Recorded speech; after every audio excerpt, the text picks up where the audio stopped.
भारत की अर्थनीति और जीडीपी।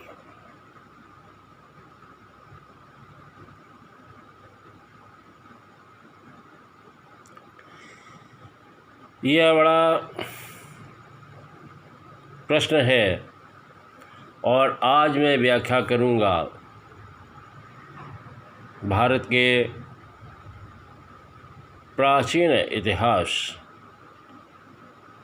ईसा से पूर्व भारत और ईसा के बाद के भारत, मुग़ल कालीन भारत, अंग्रेज़ों के समय का भारत और स्वतंत्र भारत के विभिन्न समय अंतरालों में अपनाई जाने वाली आर्थिक पद्धतियाँ और उनका प्रभाव। जैसा कि मैं हमेशा कहता रहता हूँ कि आचार्य चाणक्य एक ऐसे अर्थशास्त्री हुए, उसके पूर्व आचार्य बृहस्पति और शुक्राचार्य ये एक महानतम अर्थशास्त्री हुए थे। और आप देखेंगे कि रामचरितमानस और रामायण दोनों में लिखा हुआ है राम राज्य की परिकल्पना में। आप राम के समय के भारत को देखिए कि दैहिक दैविक भौतिक तापा राम राज्य तीनों नहीं व्यापा। दैहिक दैविक भौतिक तापा राम राज्य तीनों नहीं व्यापा। अरे राम राज्य तीन और सब नर करहि परस्पर प्रीति। चलहि स्वधर्म निरत शुद्ध नीति। यहाँ कहने का मतलब क्या है कि सब अपने अपने कार्य का संपादन करते थे। ब्राह्मण क्षत्रिय वैश्य शूद्र की व्यवस्था में ब्राह्मण ब्रह्मर्षि के कार्य में लगा था, क्षत्रिय राजर्षि के कार्य में लगा था, वैश्य के पास कृषि और पशुपालन का व्यवसाय था, अन्य राज कार्य राजा के पास थे और एक वर्ग सेवक के रूप में कार्य कर रहा था। समय बदला, त्रेता युग के बाद द्वापर युग आया और द्वापर में हमारे देश में गौ की सेवा हो गई, गौ का संवर्धन होने लगा। भगवान कृष्ण गाय को चराया करते थे। वैश्यों का शासन हुआ, भगवान कृष्ण शासक के रूप में, उनका परिवार उनके लोग शासन के रूप में भी आए, परंतु उन्होंने अपने मूल व्यवसाय को नहीं छोड़ा।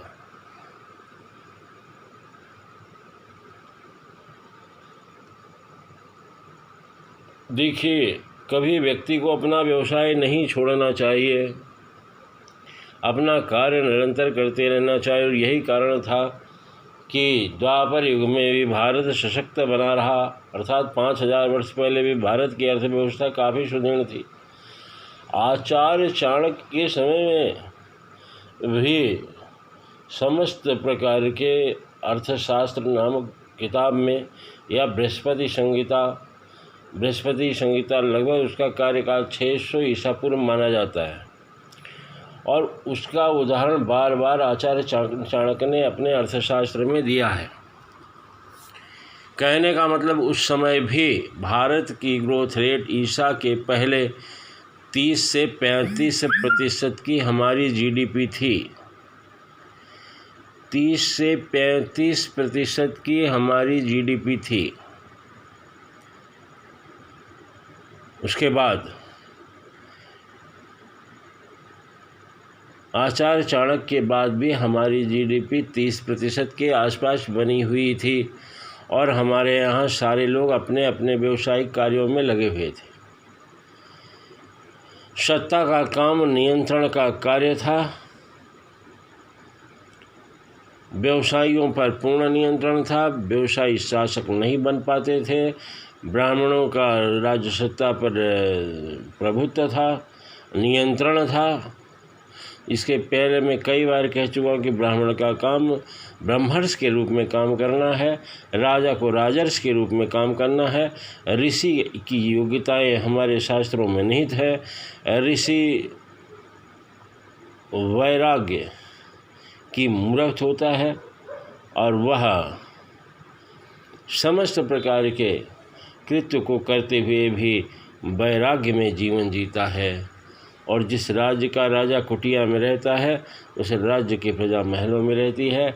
और इसलिए हमारे ब्राह्मण ब्रह्मर्षि के रूप में महाराज कहलाए और उनको सम्राट का भी सम्राट कहा गया, क्योंकि उनके नियंत्रण में राज्य सत्ता काम करती थी और उनके बताए अनुसार ही राज्य सत्ता में कार्य किया जाता था। परिणाम स्वरूप हमारी अर्थव्यवस्था काफ़ी सुदृढ़ थी और ईसा की शुरुआत के बाद भी 17वीं शताब्दी तक, मुगल शासनकाल तक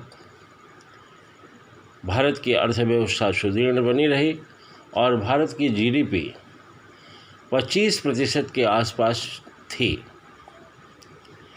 जबकि हमारे यहाँ लोहार, बढ़ई, कुम्हार, कहार, धोबी और भिन्न जातियाँ जो विभिन्न छोटे छोटे कार्य कर रहे थे, भारत में मलमल का वस्त्र, भारत में विभिन्न प्रकार के औजारों का निर्माण, विभिन्न प्रकार के मसाला का बनाया जाना, घरेलू कार्यों में महिलाएं बहुत सारा काम खुद अपने घरों में कर लिया करती थी। पशुधन हमारे पास काफ़ी थे, गौ की सेवा होती थी। गाय हमारे यहाँ 20 से कम दूध देती नहीं थी। हमारी ग्रामीण अर्थव्यवस्था इतनी सुदृढ़ थी कि लोग मुखिया गांव का इसलिए नहीं बनते थे कि उन्हें लूटना था या मुखिया कोई व्यवसाय का बिंदु था, बल्कि रोज़ मुखिया इसलिए बनते थे कि लोग कल्याणकारी भाव को लेकर मुखिया बनते थे, गांव की सेवा करते थे, राष्ट्र की सेवा करते थे। हमारे यहाँ आर्थिक रूप से कहीं परेशानी नहीं थी। दूध, दही, घी, भोजन सब बड़ा अच्छा था। सारे लोग सुख चैन से रहते थे। बैलगाड़ियों से यात्रा करते थे, घोड़ों से यात्रा करते थे, ऊँट से यात्रा करते थे, खच्चर से यात्रा करते थे, जीवों से प्रेम करते थे, जीवों को पालते थे, बाल के अनाज को खुद खाते थे और बाकी नीचे का हिस्सा हमारे जानवर खाया करते थे। जानवरों को चारा भी खिलाया जाता था, चना भी खिलाया जाता था, गुड़ भी खिलाया जाता था। हमारे यहाँ आज स्थिति ये है कि अतिरिक्त उत्पादन के बाद भी हम सुख चैन से नहीं रह पा रहे हैं। अंग्रेज़ों ने 18वीं शताब्दी में पहले इंग्लैंड से व्यवसाय शुरू किया और आप देखेंगे कि ये भाप का इंजन आने के बाद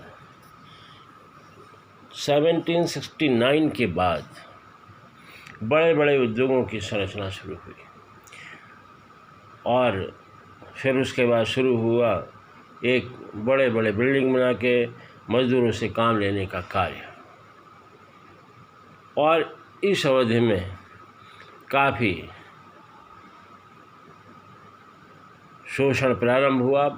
कार्य के घंटे 12 घंटे इंडस्ट्रीज में रखे गए। बाद में वर्ग संघर्ष का भाव आया, कार्ल मार्क्स जैसे विचारक भी आए और तमाम जगह स्वतंत्रता की लड़ाइयाँ शुरू हुई। भारत भी स्वतंत्र हुआ और स्वतंत्रता के बाद भारत में जवाहरलाल नेहरू जी आए और भारत में ने उस समय रसिया से सहयोग लिया। रसिया के सहयोग से भारतीय अर्थव्यवस्था के विकास का कार्य शुरू हुआ। उस समय रसिया में समाजवाद था, लेकिन भारत में समाजवाद नहीं बल्कि मिश्रित अर्थव्यवस्था लागू की। एक प्रगतिशील मिश्रित अर्थव्यवस्था भारत में चालू हुई और इसलिए मैंने लिखा, अमेरिका में पूंजीवाद, रूस में समाजवाद, चीन में साम्यवाद, भारत में सभीवाद, पूंजीवाद, समाजवाद, साम्यवाद, गांधीवाद, भूल गया एक बात जो है अध्यात्मवाद। इस तरीके से भारत में विकास की परंपराएं शुरू हुई। इंदिरा जी ने सार्वजनिक उपक्रमों को महत्व दिया, बैंकों का राष्ट्रीयकरण किया और उसका परिणाम ये रहा कि भारत में जो बैंक निजी हाथों में थे वे पुनः सरकारी हाथों में आए। भारत में सरकारी उपक्रम स्थापित हुए। एनटीसी, सेल, वेल, एनटीपीसी, कोल इंडिया लिमिटेड जैसे तमाम सरकारी उपक्रम चालू हुए। इंदिरा जी के इस प्रयासों का परिणाम बहुत अच्छा रहा और भारत में एक लोक कल्याणकारी राज्य की स्थापना का भाव आगे बढ़ा। बाद में राम मंदिर के निर्माण के समय माननीय नरसिम्हा राव की सरकार दिल्ली में थी, कांग्रेस की सरकार थी। मनमोहन सिंह साहब उस समय वित्त मंत्री थे। 1991 के बाद भारत में उदारीकरण लागू किया गया। वैश्वीकरण, उदारीकरण और निजीकरण की परिभाषा दी गई और भारत में सार्वजनिक उपक्रमों के विनाश की लीला भी उसके बाद प्रारंभ हुई। उसके बाद अटल जी की भी सरकार आई और उसने वही माननीय मनमोहन जी की नीति को, निजीकरण को, वैश्वीकरण को, उदारीकरण को पुनः लागू रखा और फिर से माननीय अटल जी के जाने के बाद 2004 में मनमोहन सिंह भारत के प्रधानमंत्री बने। वित्त मंत्री के रूप में चिदम्बरम जी आए। उन्होंने फिर उसी अपने विचारधारा को आगे बढ़ाया और उदारीकरण को आगे कर दिया, वैश्वीकरण के आगे कर दिया। परिणाम ये हुआ कि भारत में जीडीपी 10% से ऊपर जाना ही बंद हो गई और 5, 6, 7 में आके लटक गई। आज स्थिति ये है कि हम 109 लाख करोड़ के कर्जे में, वह भारत जो विश्व का सम्राट था, जो दुनिया में पहले नंबर पे जीडीपी में था, 30 से 35% जिसकी जीडीपी थी। 17वीं शताब्दी तक जो चाइना और भारत में कंपटीशन होता था जीडीपी के बारे में, पहले और दूसरे नंबर पे भारत होता था या चाइना होता था। शुरुआत में हम पहले नंबर में थे, बाद में पहले या दूसरे नंबर की हमारी लड़ाई थी, लेकिन फिर भी हम आसपास रहते थे। 20-25% के ग्रोथ रेट में हम लोग चल रहे थे। दुनिया के बाकी देश हमसे बहुत पीछे थे क्योंकि हमारी अर्थव्यवस्था एक सुव्यवस्थित अर्थव्यवस्था थी जिसमें ब्राह्मण, क्षत्रिय, वैश्य, शूद्र का एक सामाजिक परिकल्पना थी। जातिगत व्यवस्थाओं में पारिवारिक कार्य थे, पारिवारिक कार्य में आपसी ट्रेनिंग थी, एक दूसरे से बंधा हुआ जीवन पद्धति थी, एक दूसरे से हमारा उपभोग जुड़ा हुआ था। हमारे पास वस्तुएं जो अतिरिक्त बनती थी वो विदेशों को एक्सपोर्ट की जाती थी। हमारी आय काफ़ी ज़्यादा थी। हमारे पास, हम कहीं दूसरों से कुछ भी नहीं मंगाते थे, बल्कि दुनिया के लोग हमसे लेने आते थे और इसलिए तमाम लोग यहाँ आए और इसलिए भारत में एक उच्च वर्ग के लोग, ब्राह्मण और क्षत्रिय लोग कन्वर्ट होकर भारत में मुस्लिम बने और बाद में आधुनिक काल में हमारे आदिवासी गरीबी के कारण ईसाई बने। ब्राह्मण क्षत्रिय जो कन्वर्ट हुए वो सत्ता के लालच में हुए, सत्ता के संघर्ष में हुए, पदों के लालच में हुए और ईसाई जो कन्वर्शन हुआ भारत में आदिवासियों का, वह गरीबी के कारण हुआ क्योंकि गरीबी निरंतर बढ़ती चली गई। भारत की वह अर्थव्यवस्था जो 17वीं शताब्दी तक 25% से कम जीडीपी नहीं थी, ईसा के पहले हमारी जीडीपी 30% से ऊपर थी। आचार्य चाणक्य काल में 35% से हमारी जीडीपी ऊपर थी और आज हम माइनस जीडीपी की तरफ जा रहे हैं। 109 लाख करोड़ के हम कर्जे में हैं। हमने इतना ज़्यादा संपदाओं को निजीकरण कर दिया। वास्तव में निजीकरण आचार्य चाणक्य भी किए थे। उन्होंने कहा था कृषि और पशुपालन निजीकरण में आना चाहिए, कुछ पेड़ पौधे भी निजीकरण में आना चाहिए। लेकिन हमने तो क्या किया कि बड़े पुराने जितने हमारे प्राकृतिक संसाधन है, रिसोर्सेस हैं, उनको निजी हाथों में सौंप दिया और उसका परिणाम ये हुआ कि हमारी बहुराष्ट्रीय कंपनियों पर उनका एकाधिकार हो गया और आज वैश्वीकरण, उदारीकरण के नाम पर हम इतने ज़्यादा उदार हो गए कि हमारी जीडीपी आज माइनस होने जा रही है। हम गरीबी रेखा में काफ़ी नीचे जा रहे हैं और स्थिति हमारी ये हो गई है कि विश्व में हम बड़ी ही दयनीय स्थिति में आज खड़े हैं। हमारी अर्थव्यवस्था वैश्वीकरण, उदारीकरण और निजीकरण के कारण आज अत्यंत दयनीय स्थिति में आके खड़ी है। हम विदेशी लोगों के मोहताज बने बैठे हैं।